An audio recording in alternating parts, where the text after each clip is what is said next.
Hello, today I will explain the steps we need to do to analyze gross energy in urine samples. First, we are going to talk about the steps of preparing urines. Before starting any process, urines need to be filtered to avoid any presence of solids that may affect the results of each sample. After the urine is filtered, we need to prepare 4 small containers per sample and label them. Each container needs to have a cotton ball where 10 milliliters of urine will be placed and a polypropylene bag where the cotton is located.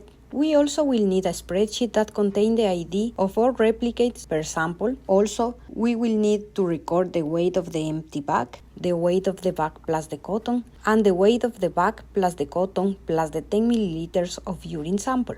Now, let's jump into the steps for preparing the samples for freeze dryer. First, place the small container into the scale and tare it to 0. Then, place the plastic bag and record the weight of the empty bag on the spreadsheet. After that, put the cotton ball inside of the plastic bag, leave it open and record the weight on the spreadsheet. Then, using a pipette, measure 10 milliliters of urine and put it into the bag over the cotton to allow the cotton absorb the urine. Then, record the weight on the spreadsheet. Repeat this process with each sample. On the spreadsheet, the column F, which is the cotton ball, is the subtraction of column D, which is the value of the weight of the bag plus the cotton, minus column C, which is the weight of the bag. The column G, that is labeled as urine, is the subtraction of column E, weight of the bag, plus cotton plus the sample, minus column D, which is the weight of the bag plus the cotton. Now, let's continue with the steps for placing the samples into the freeze dryer. Once the samples are prepared, they need to be placed in a negative air freezer for at least 24 hours before putting them into the freeze dryer. After 24 hours of the sample being in the negative air freezer, take the samples out of the freezer and immediately twist the top of each bag to prevent urine from leaking out of the bag when it is placed on the freeze dryer. Try to make this process as fast as possible to avoid the samples get melted, because samples need to be completely frozen at the moment of placing them in the freeze dryer. Please note that for best results, samples need to be in the freeze dryer for at least 7 days. However, this depends on the specification of the freeze dryer, but we need to make sure the samples are completely dry. If after the cycle of the dryer process you still see the samples are not completely dry, it's better to repeat the process or partial process to make sure the sample is dry.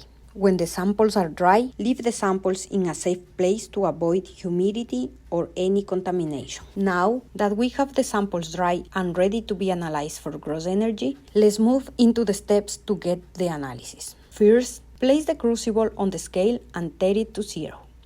Then, weigh the sample including the plastic bag and the cotton and record the weight on the spreadsheet. On the spreadsheet, the dry urine is obtained subtracting column I, dry sample, minus column D, which is weight of the bag, plus the cotton. To place the sample into the pump calorimeter, the bag with the sample needs to be folded and placed into the crucible where the ignition thread has to be between the crucible and the bag. This is very important because if the sample is misplaced, we may have an error or not an accurate value. Place the pump head into the pump calorimeter, and in the pump calorimeter, type the label of the sample and the weight of the sample and start the process.